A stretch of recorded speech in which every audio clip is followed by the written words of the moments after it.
Ladies and gentlemen, a big warm welcome to the next episode of the Underlight podcast with myself, Robert Blundell, being joined today here at No Limits Gym again by Liverpool's very own Central Area Super Featherweight champion, Brian Phillips. Thanks for joining us today, Brian. How are you? Thank you for having me. No, it's not. I'm more nervous doing this than boxing. Really? Well, you are our first reigning champion we've had on, so it's obviously exciting for us as well, and another Scouse lad to add to the repertoire. The first question we have asked all of our guests we've had on this podcast has been is, how did Brian Phillips first find himself in a boxing gym?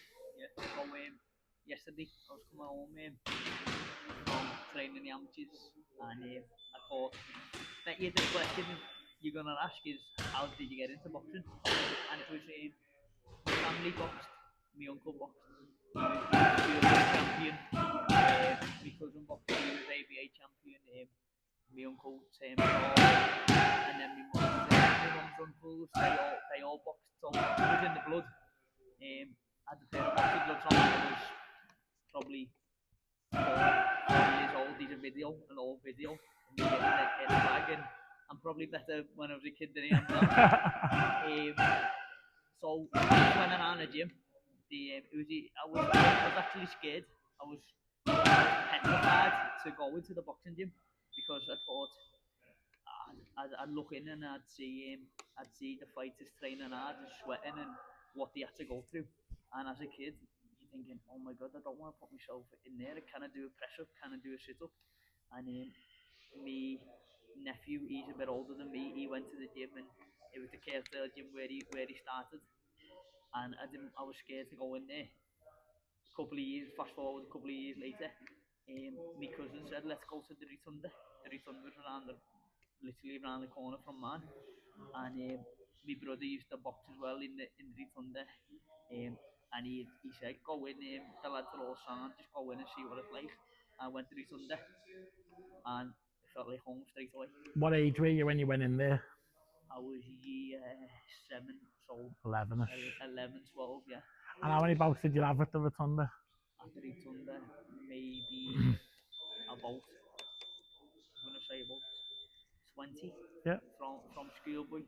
I actually boxed in my first amateur fight. I boxed a Caretail kid, and the Caretail was the local gym where you so from the Rotunda and Caretail, yeah, around the same corner, area, same yeah. area, and my family boxed out the Caretail, yeah. and I boxed the Caretail kid, and he did my school, oh. and all the school come all my year come, and I got the win. Yeah. So from that win, I just got the buzz, and it was brilliant. It was from there, it just carried on. Yeah. And how many amateur bouts total did you have then? I'm gonna say I had about 48. So when did you leave the Rotunda? So I had a bout. I had 2 bouts scheduled in the Rotunda, and I boxed a good kid, got the win, and then I boxed 4 days later against a fellow Scouser, Ricky Starkey. Oh yeah. And Ricky actually beat me on the show, but I went well. But as a fighter, I wasn't pulling out. Yeah. I wasn't telling no one I was sick, and I was still only young. But I went right after the first round. Sat on the steel, my legs were gone, and he beat me fair and square that night. And I got pulled into the office. Remember, I got pulled into the office, and the coach at the time said, "Look, I think you should give boxing a miss. Oh, okay. I think you should stop boxing. You won't do nothing in boxing. Come on the coaching team. Yeah, okay. You can help the lads out coaching." And I was like, "No, I'm not gonna be denied. I know I can do something in boxing. You can't tell me, I had a cob on. You can't tell me I'm not going to do something." And it was so my whole career, I tried to prove myself right. Yeah. I wanted to prove myself right. I wanted to prove the doubters wrong. So what? Obviously, you moved on then. And then I went to the Everton final. Yeah, and so what was it in your mind when we got to 2017, I believe it was, when you turned pro? Was it 16, 17? Yeah. What drove that decision to switch over from the amateur ranks to the paid ranks? So I was in the Everton triangle. Decisions weren't going my way. The head guards had just come off. We're doing 3-minute rounds. and I get called in for to help some sparring. Sparring, do you want to help someone spar? Yeah. And I go, yeah, okay. I go down. It was Derry Matthews gym. I Yeah, go yeah. down, and it's I didn't know at the time who it was going to be. It's only Jay Carney. Oh, our friend Jay. Yeah, Bam Bam. So I'm helping Bam Bam. He hasn't turned pro yet. Yeah. I'm still an amateur. I'm boxing him at a good level, Yeah. going in the ABAs, and I'm helping him out. And we gelled. He helped me, and I helped him. And his career was he's doing well. He was looking for a new trainer. He was rumbling hard on himself. Yeah. And I thought if he can do it, I can have a A little million go. And he percent. guided me even before I even started as a pro. Yeah, yeah. Well, I turned over with Kieran Farrell. yeah.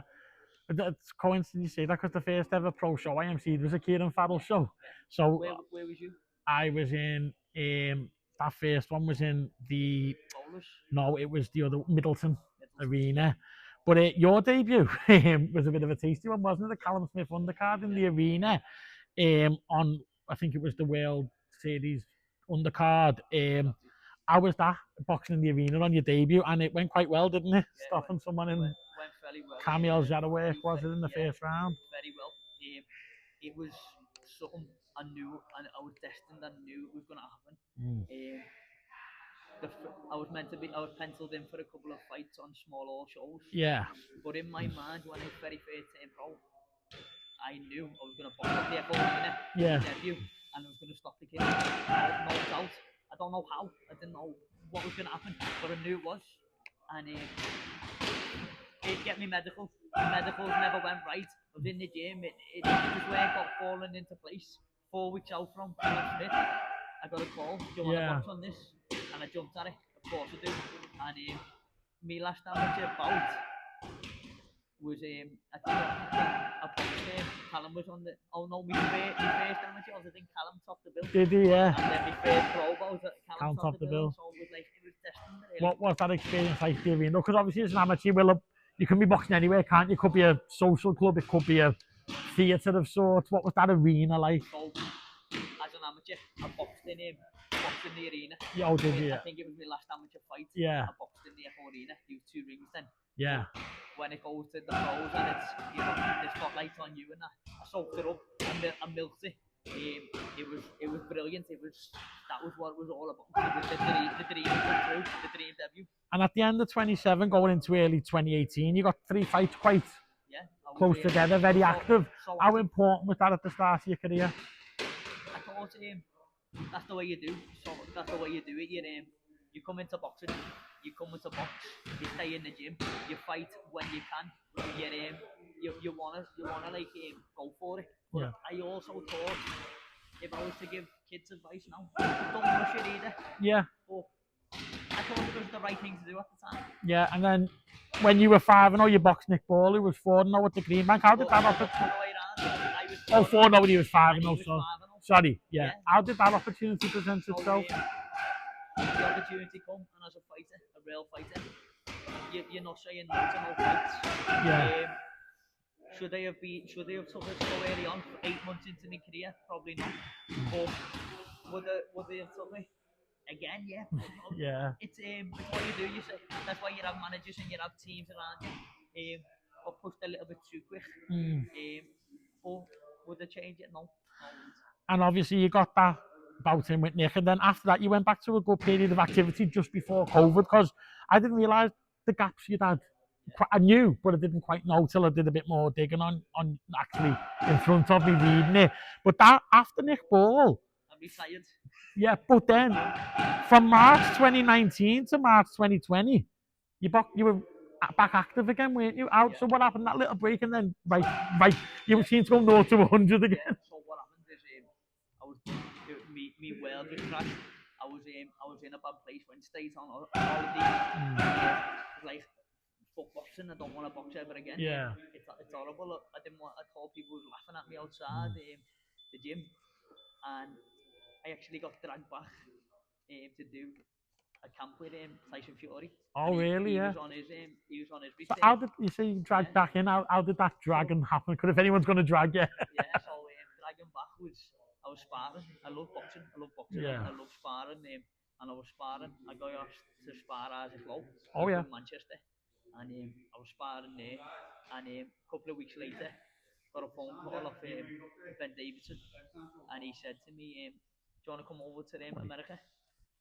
And I was laughing my head off, thought it was a joke. Yeah. And he said, "No, do you want to come?" And I just I'd done me visa. Mm. So the next day I was on the plane over to LA, went to Big Bear, done 5 weeks, and we found God over there. Well, I found God. We went to church, and the mad bit about this story is when I come home, I still never had money for my medical, and I was thinking, should I do it, should I not? And I got me auntie, who I hadn't spoken to for years, she sent me a check, and the check was the exact amount of money for my medical. So it was like I was destined again. Yeah. Well, really. Yeah, and then I went to Tonk's gym, and that's when I got back active. Yeah, so look, I didn't quite realise, in that year you had 5 fights. Yeah. And you know, some of the names you had, Andy Harris, Liam Richards, they're like tough lads, aren't they? Yeah, proper fighters, proper. Been an half a year. Yeah, and they were the active journeymen, as they were. It sounds disrespectful, but them lads know exactly what they're doing, don't they? Exactly what they were doing, and that helped me as well. And how did that back active getting them opponents? Was it? Sound, because once you're back in the gym, you're ready to fight anyway. So as soon as the opportunity comes up, you jump in straight in. You can't wait to go. And then just before COVID, a bit of a full circle moment because you boxed another Ricky Starkey again, didn't you? How was that? Obviously, because Ricky at the time was probably, I know he's still active now, but like he was, Andy and Liam were very active then. Ricky was active. Yeah. How did that opportunity come to box him again? And did that amateur bout play on your mind at all? Yeah, I was more nervous against Ricky Starkey. He beat me twice in the amateurs. Yeah. He beat me once. That more or less retired me in the from the Rotunda. Yeah. And he beat me in the championships.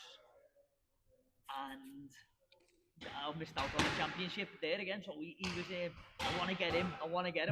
But also, I was penciled in for the Central Area title. Yeah. And the Central Area champion failed his brain scan. And Ricky jumped in. Yeah. And he said, "I'm going to beat you again." And I was more nervous boxing him than I was for the title. And I missed out on the title again, but I got Ricky Starkey and I got my win against him. And you stopped him, didn't you? And it was that, I think, because I know Nick was scheduled for the 8th, but then you'd had a few 4s. That was a 6, wasn't it? Yeah. So how, because you had the previous 3 or 4 fights had all been 4-rounders. Did you feel getting into the 5th and the 6th round helped you against Ricky, or? Yeah, I stopped him late on in the 6th, but I'd done one more 6. I'd done a 6 before that. Yeah. And it was the 6 was probably tougher than the 10s I've done. Really, yeah. At a different pace, completely different pace. And then obviously, though, you'd think there after Ricky avenging an amateur loss, 5 wins on the spin in a year, and then was it COVID that what derailed you? COVID got me, yeah, because the inactivity then was. Did that affect you? Did you think you were out then again, or was the plan always to come back when you could? Just come back. I stayed in the gym really. Stayed running. Stayed on it, and we got back in the gym. We was in the gym, and I got Steve Wood at the show. Yeah. And the show fell off because of doctors and medical issues because of the COVID. Yeah. And I was training for a 4-rounder, and I got offered a lightweight Central Area title. Yeah. So I've already missed out on the Central Area title once. Yeah.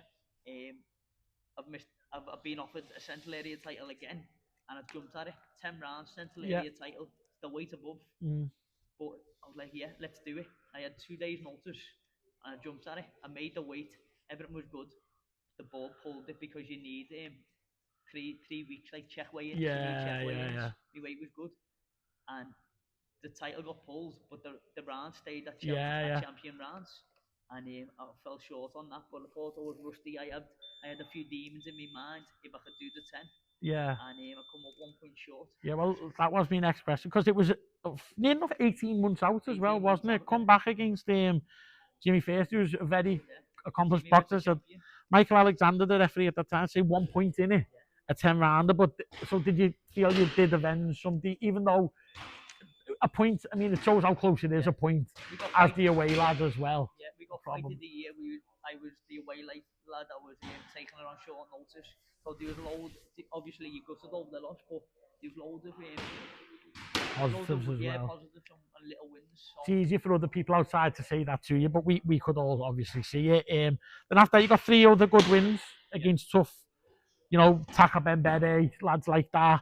And then, so again, Saka, yeah, Taka, that was meant to be for the Central Area title was again. it? So I was meant to fight Gomez for the Central Yeah, Area yeah. title. Gomez pulled out the day before the weigh-in with a cut arm, an injury. So 3 title fights, Central Area title fights, have been pulled before me. So I'm like, how am I going to get this Central Area title Yeah. here? Well, and then when the opportunity comes to fight Michael Gomez over the 10, again, around in the scorecard, Darren Sargentson on the refereeing that day. How did that opportunity come up? I know what you said there, you had it penciled in. So did that get rescheduled? So it got rescheduled. We were like, let's go again. I get the win, and then we go again for the Central Area title. And I give it me all. I sacrificed so much, gave everything, which I always do. Yeah. And away fight it again. Yeah. To lose on 1 point.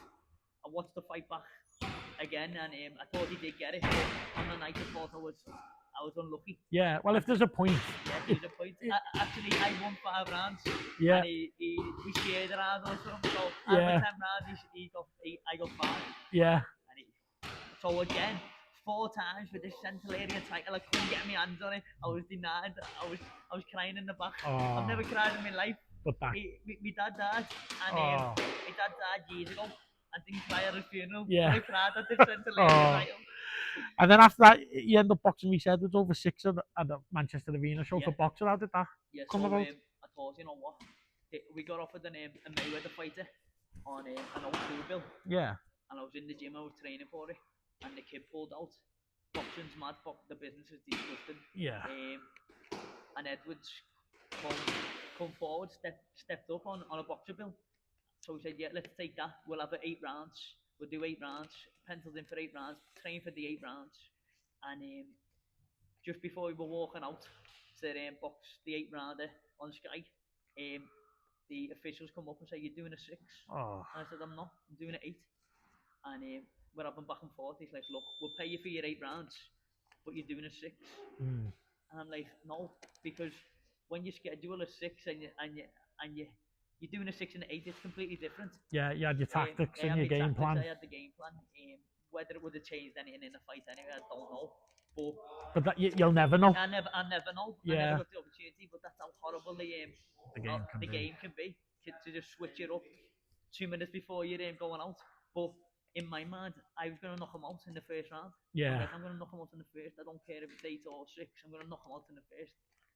And obviously, I lost that one as well. Did that lead anything to the break after that then, that unsettling? Yeah. Yeah. Yeah, so what happened after that? I got one of my pupils were dilated. And the board pulled me. I had to go and get to the doctor, and he had to see if I was going to ever box again. Is your brain right? Is your pupil dilated, and you don't like damage to the brain? And I was thinking, you know what? If your health, your wealth. Yeah, of course. Before boxing, yeah. You got a family and everything, haven't you? Your health is your wealth, and money's not everything. It's out.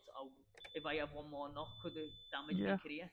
So I thought I was done with boxing. I'm retired. I'm finished. I've been beat by him. I was happy with my career, and I was also happy that I was healthy. Yeah. And I went back. I got a brain scan. The brain scan was going to be £1,000. I didn't have the money either, so I went on the NHS for the brain scan. The brain scan took 8 to 9 months. Yeah. Hello. When they found it, so when the brain scan came back and they found it after 9 months, come back, nothing's wrong with you. I went for an eye test. Nothing was wrong with me on the eye test. I was basically clear. So I went back to get my medicals sorted. Yeah. And in the meantime, I was out the gym. I was taking over. Weren't out the gym properly, but I went in a gym. And it was Jay, it was Bam Bam. He was saying, come in and just help out, and I'll pad you and I'll help you. And he got me back, and I had no management, I had no license, I had no trainer. And come back with Jazza, my my friend. Yeah. Jay, who's my friend, Yeah, and I come back on my terms, yeah, and it was brilliant. It was brilliant. I'd done whatever I wanted on my terms. I passed my medical. I was healthy. I was fit again, yeah. and the bug was back. Well, I know you said you've done it all on your own terms. It does explain your next two fights after, Yeah, because most people probably would have had a 6 or something, yeah, wouldn't they, Bri? You went straight in after 2 years out in an 8 rounder yeah, with Ibrahim Suleiman again as the away yeah. boxer. How did that opportunity come about? So I actually asked. I went on Boxrec and Mm. I looked for a good fight, a good date, a good fight, and Solomon was there. He had no opponent, so I rang Jazza and I said, "Get me him. I Yeah, want him. If I'm gonna come back, I want to see if I've still got something left. Um, I want a good kid, and I think I can beat him." So I got in there. We had a boss camp. Sparring went great. Um, the kid was very good. yeah, yeah, Over the 8 rounds, I showed getting off the couch after 2 years yeah, to do 8 rounds with a top kid dude, won loads of ABA titles. yeah. He's actually now the area champion and boxing for the English next. He's a very good kid. Mm. I thought I held my own. Yeah, I still had a little bit left. But he obviously won all the rounds. Some were close, but but they were yeah, competitive. Yeah, competitive rounds. I can give and him a then good fight. again, this probably down to your personality. But again, maybe coming back getting a loss, most probably would have went a 4 or a 6 again. Yeah, But not Brian Phillips. no, The opportunity come up to face fellow Scouser James Francis for the Central Area title again, as an away, even though it was in Liverpool and you had the crowd with you. In the promoter's eyes, you were the away boxer, weren't the you? away fight. So Yeah. how did that opportunity come up? Because I know the Central Area has been something that we've Central been in area, touch and wow, distance your whole career. wow. And I always maintain this, I always say this with Nick Pete, we always have a bit of thing about it. He thinks it, because he loves Central Area title fights, so do I. There's never a bad one. No, They're always crackers. they make me nervous as well. They're always brilliant Yeah. bouts. But how did that one come up against James? So what happened is Jazza offered me a good few fights. Do I want this fight? Do I want this fight? And they weren't making sense. And he said to me, "Lad, I've accepted the fight there for you." Mm. Didn't tell me who was going on. I actually found out on Boxer. Really? Yeah, because he knew I was mad. He knew I was like, I want better fight. I want Yeah. I want tough fights. I want challenges. Mm. But and then once the fight was penciled in, it was on. Yeah. I went away and done the proper camp. But and then the venue where it was my very first loss to Yeah. Nick Ball. IMC both fights. You MC'd them. So Greenbank Sports Centre haunted me. Right. Haunted me. It was like I don't want to ever box here again. And the Central Area title haunted me. Mm. It was like, oh my god, I had demons. Yeah. And nothing was denying me either again that night. I say James, because I remember being involved in the build-up a little bit for that fight, and it was very respectful between the two of you. Obviously, James, you know his team. Yeah. You've probably known them longer, Wade's a boss fella. known them for Massive, years, they're haven't all you? good fellas, But on that night, because it was a bit of a, because James, in many ways, on paper, the younger, fresher man, yeah. Younger, fresher, but active. the experience Yeah. was with. I think that's what people were saying, weren't they? Every round on Darren Sargent's scorecard this Yeah. time, same referee who done one of your other ones as well. He haunted me as well. But was that your career best performance, do you think? I think so, yeah. I think even not even just in boxing, in the things I had to overcome, the mind where my mind was at in the fight. If I lost, Mm. not even just to James, if I just lost, I was completely done. But then to become a champion, and I said on it, you give me an interview at the end, to become a champion, a Liverpool champion, all the great names who were champions on Liverpool. Wow, it's that's all. I never ever was ever on the wall in the Rotunda. Never won a championship. Never won the championships in the Everton Red Triangle. Never won a title. Come up short a good few times with titles and that title as well. Yeah, that title in that place. Yeah. It was same again. I was destined to be a champion. When you got in there, because it was a weird. I had a pint with Danny after he was in your corner with Bam that night, and we spoke about, sort of said, the control. Yeah. It's like every bit of experience you had seemed to come out of you that night, and it was your fight, wasn't it? Yeah. You managed to, no disrespect to James because he's a good, strong, young lad, but I do think you showed a level above him that night. Was that satisfying in a way after what had happened in the other title fights? Yeah, it really was. And that's a lot of thanks to Jay Carney again. He was saying to me, look, just box. Sometimes you don't have to go too mad. Just go back to basic boxing. Yeah. And just reminding me what I can actually do. Yeah, because so I think a big shout out to Jay. He's not just a friend. He's not just a trainer. He's a good friend, and he's helped me a lot there. So yeah, no, he's a great lad, Jay. It was a special night for the both of us. Yeah, obviously to be champion with him in Liverpool as well, in that venue for that title against.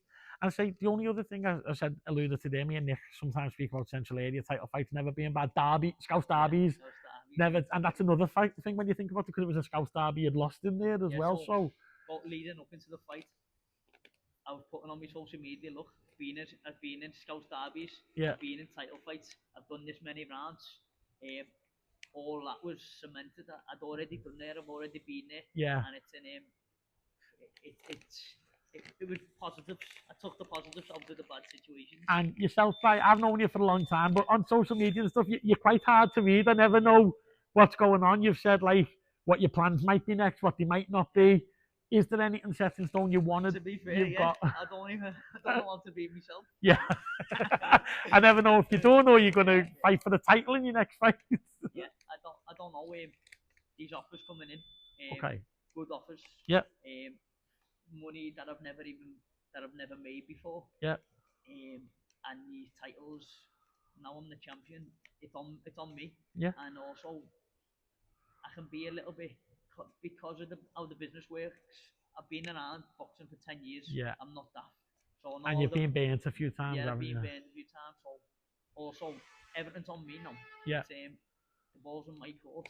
If I was to walk away, I'm happy. If I was to box again, I'm happy. Yeah. It's all about me being happy. Forget about everyone else because when you win, they forget you. When you lose, they forget you. So the only people who are with you anyway is your family and friends. Yeah. Forget about everyone else. And I know just before we finish up, because we said about the time and stuff, but you'd alluded to earlier, you're doing a bit of coaching now as well with the amateurs in the Kirkdale. How did that come about? I mean, you're enjoying that? I'm enjoying it. I've learned loads. So at one point, I tried to give back to the kids in the football. Yeah. I tried to give back to the kids in the boxing. And I tried to give back and find other things. And the only thing I like to do is boxing. Yeah. So if I can help the kids in the boxing and I'm boxing, I'm happy. Yeah. So if I'm happy and my family are happy, it's all win-win. So, no, you're only young still. You're still an active boxer and an area champion. But the coaching side of stuff, because I'll admit, I've known Bam years. At first, when I first knew Bam, I never thought of him as a coach. I thought that he was.